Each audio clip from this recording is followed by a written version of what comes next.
謝你嚟過呢個世界。Coffee 幾日前突然之間夜晚個身好凍，而且精神好差。我哋屋企個暖氣已經開到好大，但係佢依然好凍，所以我哋抱住佢喺暖氣上面，希望佢可以暖翻啲。佢喘得好緊要，亦都冇乜胃口食嘢。抱咗佢2個鐘之後，feel 到佢個身暖翻啲，佢又突然之間好想離開我哋對手，於是我哋就放翻佢入籠啦。點知放翻佢入籠2分鐘之後，佢就突然之間走咗啦。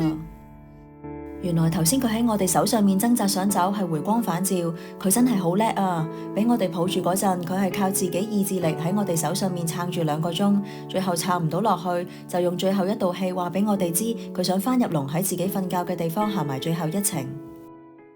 其實呢個星期 Coffee 有急病，本身我哋仲諗住呢條片係講下佢嘅情況，但係點知 Coffee 已經等唔到啦。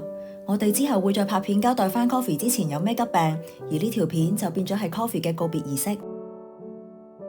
喺入土之前，我哋放咗佢喺個紙箱入面一陣，希望佢最中意嘅食物同最中意嘅草可以陪住佢走。2年前我哋喺寵物店帶 Coffee 翻屋企，佢係我哋嘅第一隻英國倉鼠。Coffee 好細膽噶，佢對好多聲音都好敏感，成日都會俾屋企嘅聲嚇一嚇。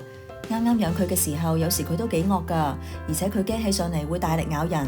不過當佢習慣咗我哋之後，就慢慢溫順咗，而且變到好中意俾我哋抱，反而擺佢落梳化玩，佢仲會驚同唔開心添。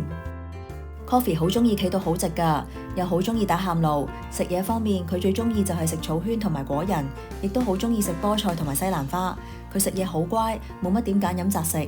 去到生命最後嘅日子，只要佢仲有胃口，佢依然會食晒啲糧噶。佢最中意玩嘅嘢係呢個繩球，亦都好中意跑輪。不過 Coffee 嘅抵抗力比較差，完全抵受唔到蚊蟲嘅攻擊。為咗呢個問題睇咗幾次獸醫，亦都因為咁佢冇得再玩紙做嘅嘢。Coffee 啊，呢2年我哋由香港搬到嚟英國開始新生活，遇到好多難關。多謝你喺我哋困難嘅時候帶咗好多歡樂俾我哋。希望你喺彩虹橋揾翻雪糕，可以同佢開開心心一齊玩啦。